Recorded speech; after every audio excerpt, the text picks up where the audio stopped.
믿음의 가족 여러분 안녕하셨습니까? 저는 오늘 거룩한 옷을 입은 백성들이라고 하는 제목으로 말씀을 드리겠습니다. 저는 요즘 특별히 우리 대한민국의 전반적인 분위기가 교회와 기독교에 대하여 갖는 이 부정적인 이미지 때문에 정말로 때때로 너무 가슴이 아프고 하나님께 너무 죄송하다라고 하는 생각이 들 때가 많이 있습니다. 왜 이렇게 됐을까라고 생각을 해보면 많은 이유가 있겠지만 그것을 남의 탓으로 돌리기보다는 우리 그리스도인들이 그리스도의 예수님의 아름다운 성품을 세상에 드러내지 못하고 그렇게 오히려 세상 사람으로부터 손가락질 당하는 그런 말과 행동, 그런 모습들을 보이는 부분도 꽤 있지 않는가라고 하는 생각을 하게 됩니다. 하나님의 백성들의 마음 가운데 정말로 진리의 말씀은 없고 그저 어쩌면 정치적인 진영 논리와 또 헛된 생각들, 철학이 만개한 세상에서 그들과 편승하면서 그렇게 살아가는 그러한 모습들이 때때로는 세상 사람으로부터 하나님께서 영광 받으셔야 될 그 영광을 어쩌면 오늘날 예수님을 믿는다고 하는 사람들이 더 가리우지 않는가라고 하는 생각을 해보면서 제 자신부터 많이 되돌아보고 또 반성하는 그런 시간들을 갖게 됩니다. 이러한 때에 적어도 우리 재림교인들만큼은 이렇게 살아서는 안 된다라고 하는 생각이 제 머릿속에서 떠나지 않는 요즘입니다. 골로새서 2장 8절에 보면 이렇게 기록하고 있습니다. 누가 철학과 헛된 속임수로 너희를 사로잡을까 주의하라. 이것은 사람의 전통과 세상의 초등학문을 따름이요 그리스도를 따름이 아니니라. 저는 오늘 우리가 하나님의 거룩한 옷을 입은 백성들이라는 사실을 다시금 저의 마음 가운데 새기고 또 여러분들에게도 강조를 드리고 싶습니다. 거룩한 그리스도의 피의 옷을 입은 백성들은 우리의 중심에 그리스도가 있어야지 세상의 어떤 정치적인 이론과 철학에 빠지면 안 된다라고 하는 그런 생각을 하게 되면서 오늘 온 이야기를 통해서 우리가 어떻게 거룩한 옷을 입는 삶을 살아야 할지에 관련된 교훈을 좀 생각해 보려고 합니다. 여러분 인류 역사상 가장 처음으로 나오는 옷은 에덴 동산에서 아담 부부가 입고 있었던 빛의 옷이었습니다. 그들이 벌거벗었지만 벌거벗은 것이 아니었습니다. 여기 보좌 선지자 45페이지에는 이렇게 기록합니다. 이 무고한 부부는 아무런 인조의복을 입지 않았으며 그들은 천사들처럼 빛과 영광의 옷을 입고 있었다. 그들이 하나님께 순종하는 생활을 하는 동안에는 이 빛의 두루마기가 계속 그들을 둘렀다라고 기록합니다. 그러나 아담 부부가 범죄했을 때 그들이 벌거벗은 것을 알게 되었다라고 하는 것은 이 빛의 옷이 사라졌다라고 하는 것을 의미합니다. 여기 이렇게 기록하고 있습니다. 그들이 유혹자의 목소리에 귀를 기울이고 하나님을 배반하고 죄를 범했을 때 죄 없는 하늘 사람들이 입는 빛의 두루마기는 그들에게서 사라져 버렸다. 이제 그들을 두르고 있었던 밝고 완전한 빛은 그들이 접근하는 모든 사물들을 밝게 비추어 주었지만 그 하늘의 빛을 잃고 난 다음 아담의 모든 후손들은 하나님께서 지으신 작품들 속에서 더 이상 그분의 품성을 찾아볼 수가 없게 되었다라고 기록하고 있습니다. 그러니까 빛의 옷을 아담과 하와가 입고 있었는데 그 옷을 입고 있으면 사물들을 밝게 비추었다고 했으니 어떤 물리적인 빛도 있지 않았는가라고 하는 생각이 듭니다. 그런데 그 옷을 벗고 있을 때 더 이상 만물 속에서 그분의 품성을 찾아볼 수 없게 되었다. 반대로 하면 그 빛의 옷을 입고 있으면 하나님이 지으신 창조물들 가운데 하나님의 작품들 속에서 그분의 품성을 볼 수 있었다는 이야기지요. 도대체 이 빛의 옷이라고 하는 것이 무엇일까? 자, 여러분 이제 성경에 등장하는 두 번째 옷을 보겠습니다. 아담과 하와가 하나님이 먹지 말라고 한 선악과를 먹게 되었을 때 그 빛의 옷이, 그 빛의 두루마기가 사라지자 그들의 눈이 밝아 자기들의 몸이 벗은 줄 알고 무화과 나무 잎을 엮어서 치마를 만들었다고 기록합니다. 창세기 3장 7절에 이게 그들의 눈이 밝아져 자기들의 몸이 벗은 줄 알고 무화과 나무 잎을 엮어 치마를 하였다라고 기록하죠. 여러분, 빛의 옷이 사라지니 눈이 밝아졌다? 여러분, 이게 무슨 의미입니까? 여러분, 이 말은 눈이 1.0에서 1.5, 2.0이 되었다라고 하는 우리의 육안의 의미는 아니겠지요.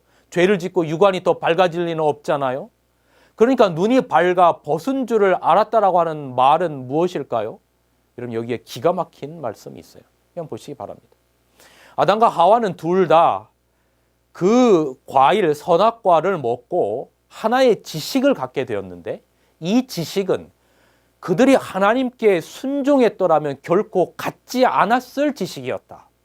그것은 하나님께 대한 불순종의 경험이요 불충성의 경험, 곧 그들이 벌거벗었다는 지식이었다. 하나님께서 주신 겉옷, 곧 그들을 두르고 있었던 순결의 두루마리는 사라져 버렸다라고 기록하고 있습니다. 그러니까 선악과를 먹고 불순종으로 말미암아 빛의 옷이 사라진 거죠. 그리고 선악과를 먹지 않았으면 절대로 알지 않았을 지식을 알았는데 그게 바로 벗으면 부끄럽다라고 하는 지식을 알게 된 것입니다. 그러니까 여러분, 왜 우리 말에 눈이 뜨인다라고 하는 표현은 그를 모르다가 알게 되었다 뭐 그런 말 있잖아요. 그러니까 선악과를 먹고 빛의 옷이 사라지자 부끄럽다라고 하는 것을 눈이 띄어 알게 되었다 뭐 그런 말일 것입니다. 그러니까 부끄러운 것을 안 겁니다. 근데 여러분, 선악과를 먹고 부끄럽다는 것을 알았다고 했는데 저는 이게 처음에는 언뜻 이해가 되지 않았어요. 왜냐하면 무엇을 안다는 것은 교육에 의해서 알게 되거든요. 한번 생각해 보세요. 아주 어린 아이들은 자기가 벗은 것을 부끄럽다고 생각지 않죠. 그러니까 저 어릴 적에만 해도 남자 아이들이 엄마 따라서 여탕에도 가고 여자 아이들이 아빠 따라서 남탕에도 가고 뭐 그렇게 하지요. 그런데 이제 이 아이들이 아주 어리다가 어느 정도 크면 어른들이 말합니다. 조금 큰 아이들이 만약에 벗고 다니면 아이고 창피, 아이고 창피 그렇게 말하죠. 그러니까 아이들이 이 벗는 것은 창피한 거구나라고 하는 것을 알게 되는 거예요. 만약에 그렇게 교육되지 않으면 그게 창피한 걸 모르죠. 그래서 지금도 아마존의 소수 민족들은 어떤 부족들은 여자들도 가슴을 다 내놓고 사는 그런 부족들도 있지 않습니까?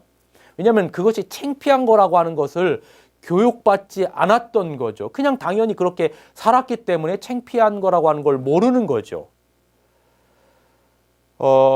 아담과 하와는 사실 벌거벗은 것이 창피한 것이라고 하는 것을 하나님이 교육하지 않았어요.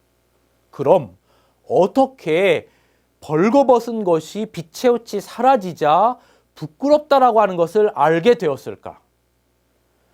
선악과를 먹은 불순종, 즉 죄 자체가, 그 죄 자체가, 불순종 자체가 자기의 벌거벗음, 아담과 하와의 벌거벗음을 알게 했다라고 하는 것입니다.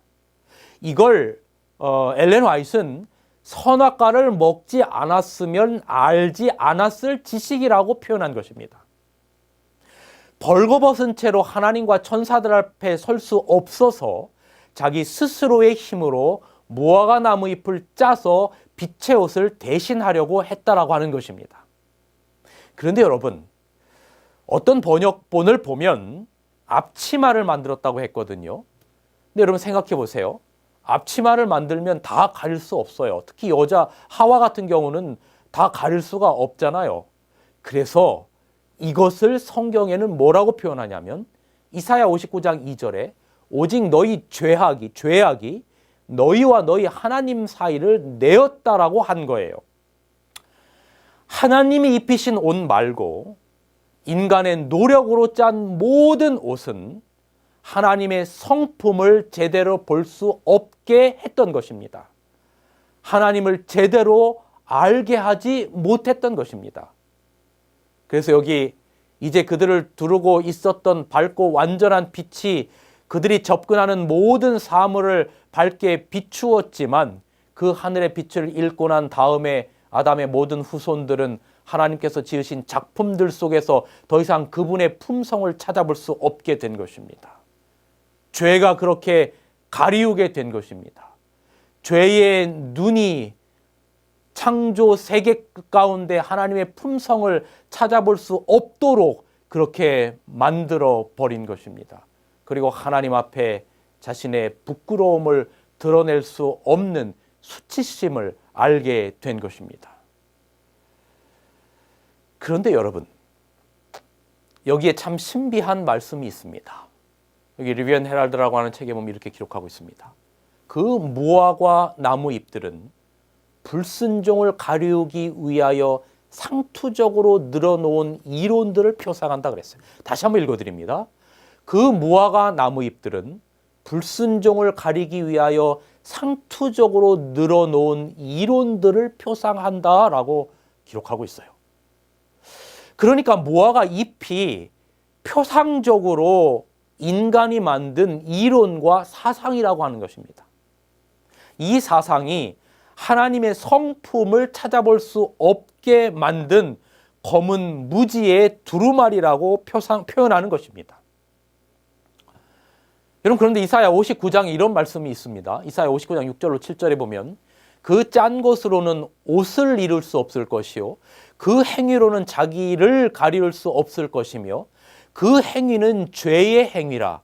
그 손에는 강포한 행습이 있으며 그 발은 행악하기에 빠르고 무지한 피를 흘리기에 신속하여 그 사상은 죄악의 사상이다 라고 기록하고 있어요. 여러분, 정리해 봅시다. 지금까지 설명한 것들이 좀 약간 좀 산만할 것 같다는 생각이 듭니다. 다시 한번 지금까지 설명드린 내용을 좀 정리해 봅시다. 선악과를 먹기 전에는 아담과 하와가 빛의 옷을 입고 있었습니다. 그리고 그 빛의 옷을 입고 있는 동안에는 만물을 볼 때에 하나님의 성품을 깨달을 수 있었다라고 그렇게 기록하고 있습니다. 그런데 선악과를 먹고 하나님과의 관계가 깨어지고 나니까 빛의 옷이 사라지고 창피함을 알게 되었어요. 그리고 하나님이 두려운 존재가 되었어요. 그러니까 자기의 벌거벗은 있는 모습 그대로 보일 수가 없는 겁니다. 그래서 무화과 옷을 스스로의 힘으로 만들어서 입었어요. 그리고 하나님이 두려워지니까 여러분, 아담과 하와가 만물을 피조 세계를 창조 세계를 볼 때에 두려워진 하나님이 된 이상 더 이상 하나님의 성품을 바라볼 수 없게 된 것입니다.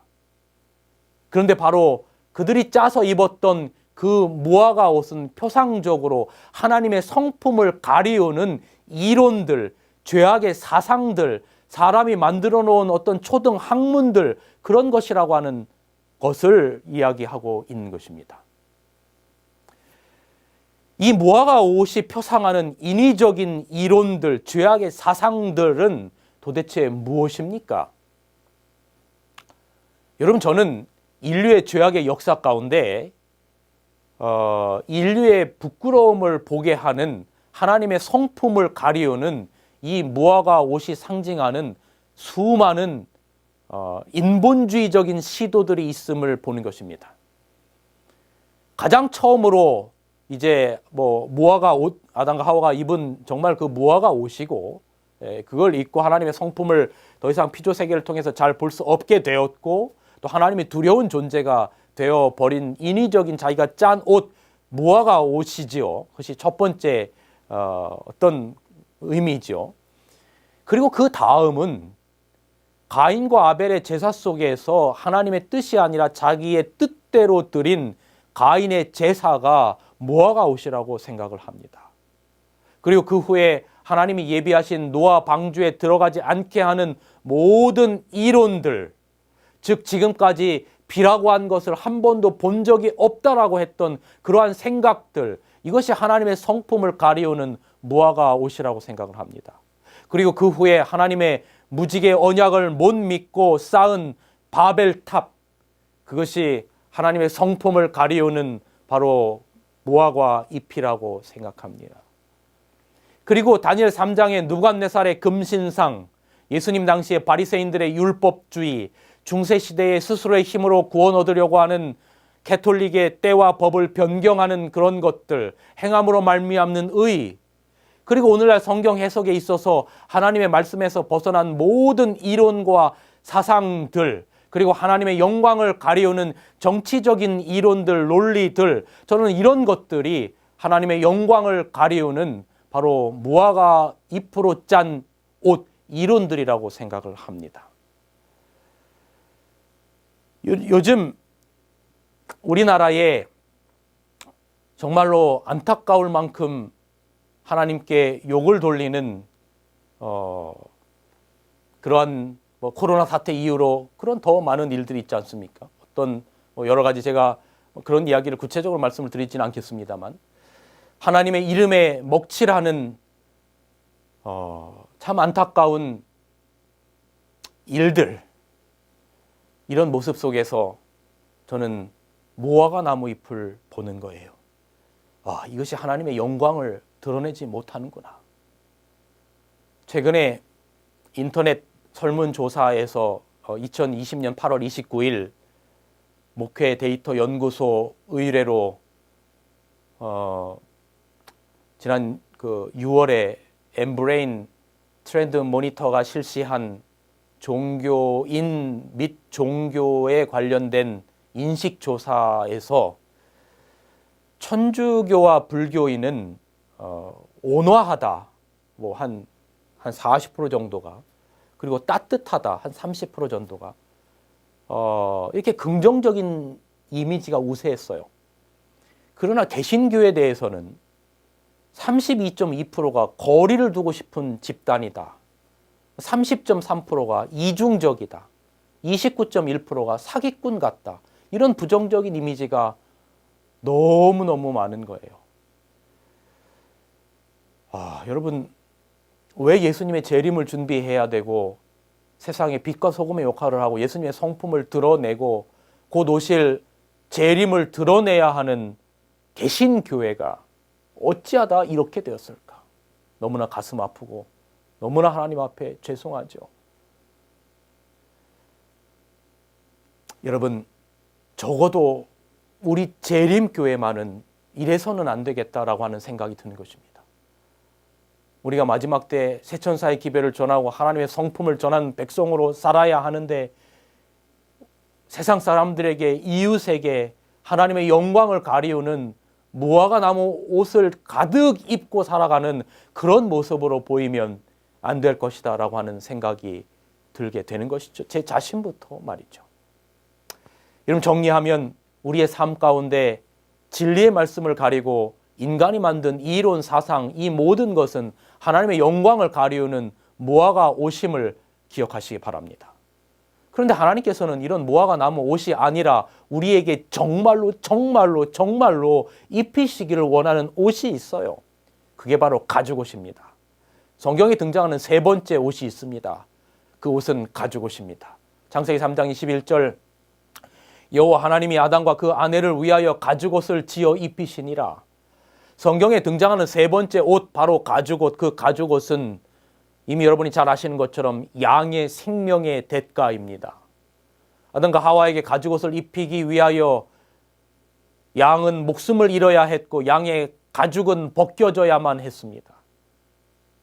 양의 가죽은 바로 양이 입었던 양의 옷이에요.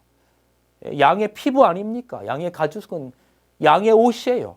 양으로 하여금 추위로부터 보호해주고 생명을 유지시켜주는 그 가죽이 바로 양의 옷, 양의 가죽 아닙니까?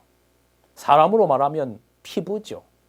근데 그 가죽옷을 아담에게 입히려면 양은 자기의 옷, 자기의 피부가 벗겨져야만 하는 것입니다. 양의 옷은 사라지는 것입니다. 근데 그 가죽옷을 하나님이 아담에게 입혀주시고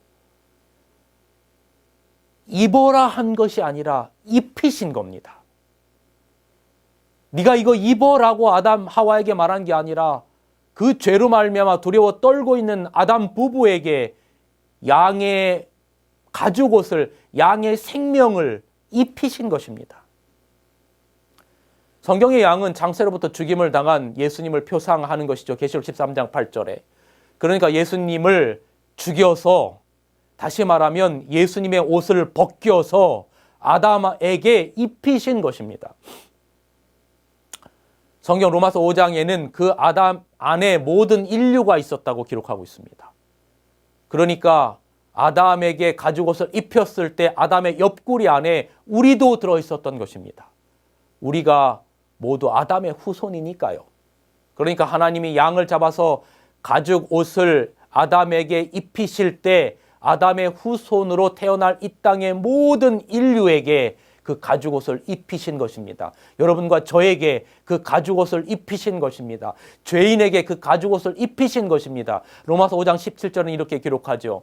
한 사람의 범죄로 인하여 사망이 그 한 사람으로 말미암아 왕노릇하였은즉 더욱 은혜와 의의 선물을 넘치게 받은 자들을 한 분 예수 그리스도로 말미암아 생명 안에서 왕노릇하리로다 라고 기록하고 있습니다. 여러분을 구원하시기 위하여, 여러분의 죄를 용서하시기 위하여 벗겨진 그 양의 옷, 예수님의 생명. 여러분,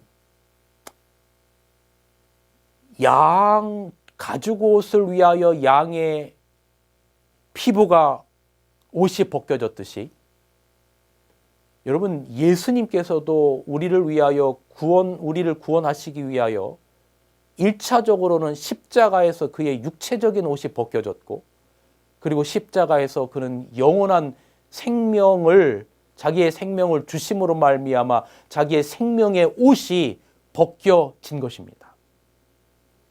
마태복음 27장 27절 한번 보겠습니다.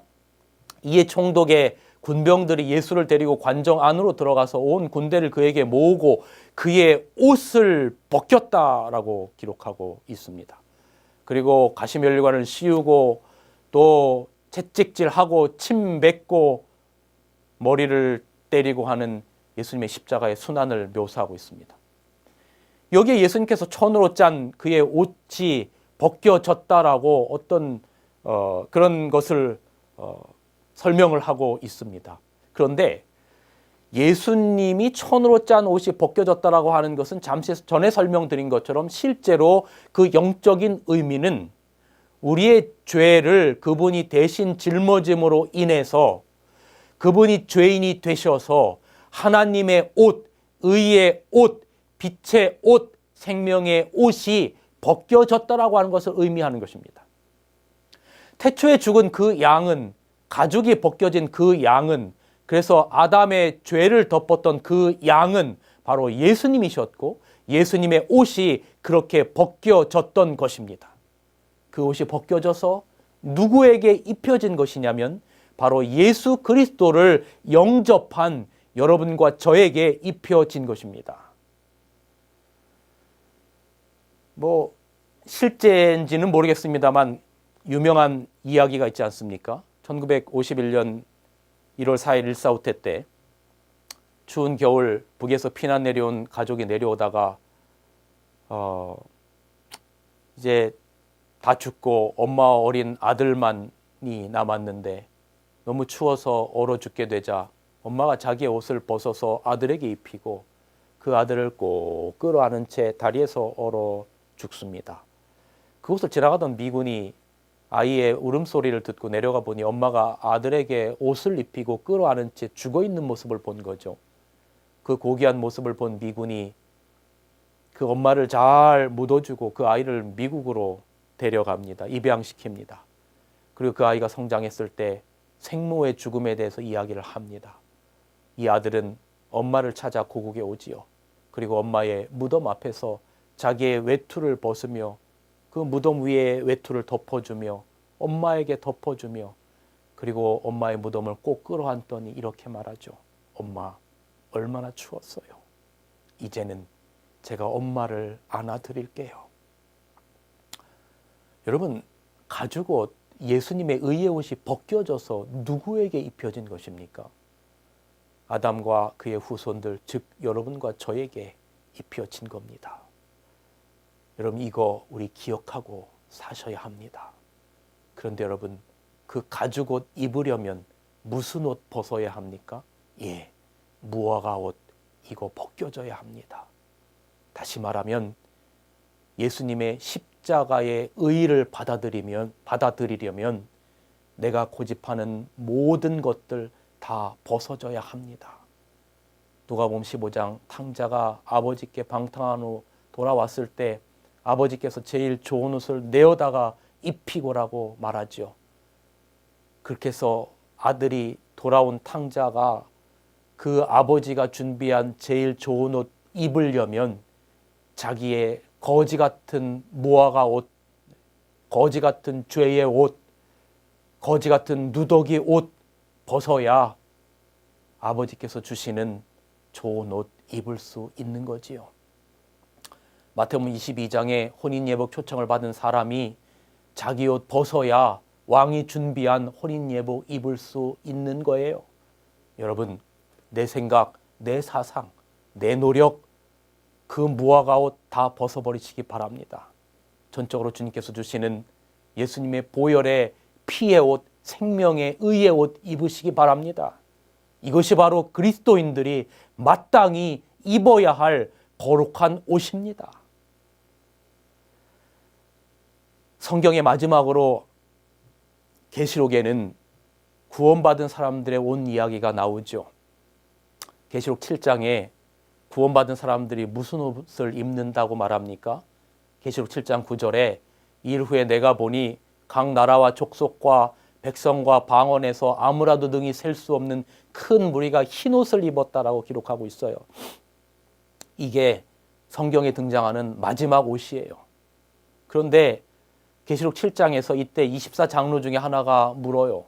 이 사람들이 도대체 누구냐? 그때 이런 말을 하죠. 계시록 7장 14절 이는 큰 환란에서 나오는 자들인데 어린 양의 피에 그 옷을 씻어서 희게 하였느니라 라고 말합니다. 아니 여러분 좀 이상하지 않습니까? 피에 옷을 빨아보세요. 희게 되나 빨갛게 되나?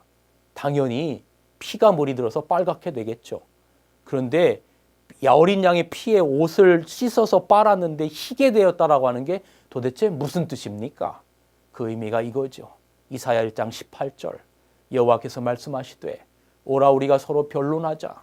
너희 죄가 주홍 같을지라도 눈과 같이 희어질 것이요 진홍같이 붉을지라도 양털같이 되리라. 얼마 전에 어떤 분이 저에게 카톡을 보내왔어요. 목사님, 진짜 하늘에 가면 진짜 흰 색깔 옷만 입습니까? 라고 저에게 카톡이 왔습니다. 여러분, 여기서 말하는 흰 옷은 어떤 우리의 육안으로 구분하는 물리적인 흰 색깔 옷의 의미가 아니죠. 예수님의 십자가의 피가 우리를 깨끗해서 정결케 됨을 의미하는 거지요. 그러니까 하늘에 가면 아담과 하와가 잃어버렸던 빛의 옷, 의의 옷을 다시 입을 겁니다. 이 흰 옷이 뭐냐면 바로 그 빛의 옷, 의의 옷을 다시 입는다는 의미예요. 그래서 바로 예수님의 성품의 옷이 되는 거예요. 여러분 서두에 제 말씀 기억하십니까? 이 아담과 하와가 하나님의 빛의 옷을 입고 있었을 때는 만물을 통하여 하나님의 성품을 볼 수 있었는데 빛의 옷이 사라지고 무화과 옷을 입었을 때는 만물을 통하여 하나님의 성품을 볼 수 없었다 그랬죠. 여러분, 우리가 다시 새하늘과 새 땅에 올라가서 계시록 7장에 말하면 흰옷, 그 빛의 옷, 의의 옷, 생명의 옷을 입으면 다시금 모든 만물들 속에서 우리가 그분의 품성을 찾게 되는 겁니다. 품성을 진정으로 볼 수 있게 되는 거예요. 그러니까 서두에 아담과 하와가 입고 있었던 빛의 옷은 바로 창조주 하나님의 성품의 옷이었던 거예요. 우리가 하늘에 가면 이거 다시 입을 거예요. 이건 물리적인 천으로 짠 옷이 아니에요. 창조주의 영광의 옷, 창조주의 성품의 옷이 될 거예요. 여러분, 여기 리벤 헤랄드에 이렇게 기록하고 있습니다.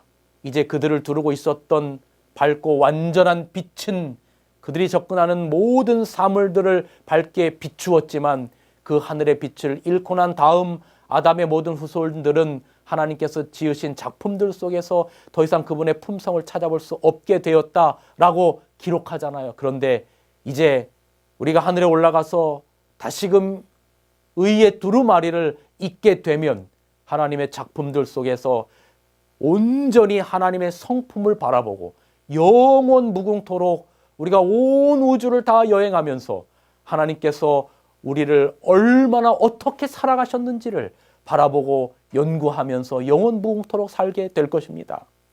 그래서 대쟁투의 마지막에 이렇게 기록하는 거예요. 이 장엄한 선포를 한번 보십시오. 대쟁투는 끝났다. 죄와 죄인들은 없어졌다. 온 우주는 깨끗해졌다. 오직 조화와 기쁨의 맥박만이 온 우주의 만물을 통하여 고동한다. 생명과 빛과 환희가 만물을 창조하신 분에게서 끝없이 넓은 우주로 퍼져나간다. 가장 작은 원자로부터 가장 큰 세계에 이르기까지 만물은 생물계와 무생물계를 막론하고 조금도 흠이 없는 아름다움과 완전한 기쁨으로 하나님은 사랑이시라라고 선포한다. 하나님의 성품의 옷을 입고 하나님의 성품을 바라보는 온 우주를 바라보면서 가장 작은 원자로부터 가장 큰 세계에 이르기까지 하나님은 사랑이시다라고 선포하는 그 놀라운 자리에 우리가 하나님의 거룩한 옷을 입은 백성으로서 참여하게 되시기를 간절히 바랍니다. 하나님은 사랑이시다라고 선포하고 있지 않습니까? 마지막에 온 피조 세계가, 창조 세계가 하나님은 사랑이시다라고 선포한다라고 기록하지 않습니까? 바로 하나님의 품성을 만물을 통하여 전하는 것입니다. 이것이 바로 의의 옷을 입은 백성들이 해야 할 일입니다. 거룩한 그리스도의 피로 깨끗함을 받은 백성들이 하는 일이 바로 하나님의 아름다운 성품을 온 세상에 우리가 구원받고 나서 온 우주의 거민들에게 전하는 것입니다. 제가 아주 자주 인용하기를 좋아하는 성경절을 다시 한번 읽어드리고 말씀을 드리겠습니다. 베드로전서 2장 9절 그러나 너희는 택하신 족속이요 왕같은 제사장들이요 거룩한 나라요 그의 소유된 백성이다. 여러분, 그의 소유된 백성이란 게 뭡니까? 바로 가죽옷 의의 옷을 입은 백성이다 그 말입니다. 그래서 이는 너희를 어두운 데서 불러내어 그의 기이한 빛에 들어가게 하신 자의 아름다운 덕을 성품을 선포하게 하려 하심이라. 믿음의 가족 여러분, 세상이 어지럽고 온갖 사상 이론들이 넘쳐나는 때 제발 우리 재림교인들은 그러한 세상에 무화과 나무잎 같은 사상에 부안해동하지 말고 오직 그리스도의 피 묻은 깃발 아래 살아갑시다. 그리스도의 아름다운 성품의 옷을 입고 우리가 갈 오직 한 길, 바로 주님께서 예비하신 십자가의 피의 공로를 굳게 붙잡고 좌로나 우로나 흔들리지 말고 때로는 흔들려도 있는 모습 그대로 주님께 나아가 아버지, 연약하고 부족한 제가 주님 앞에 나왔습니다. 상한 심령을 가지고 나왔습니다. 나를 받아주시고 주님의 보혈의 피로 씻겨 주시옵소서라고 기도하며 살아갑시다. 비록 오늘이라고 하는 현실이 힘들고 어려워도 십자가를 붙들고 말씀 위에 굳건히 서서 낙심하지 마세요. 우리 인생에 퍼즐 조각을 맞추고 계시는 주님이 우리의 중보자로 계십니다. 그분만 의지하고 용기를 가지고 앞으로 나아가시는 모든 성도들이시여 마침내 의의 옷을 입고 영원 무궁토록 하나님은 사랑이시다라고 선포하는 여러분과 제가 되기를 간절히 바라면서 말씀을 줄이겠습니다.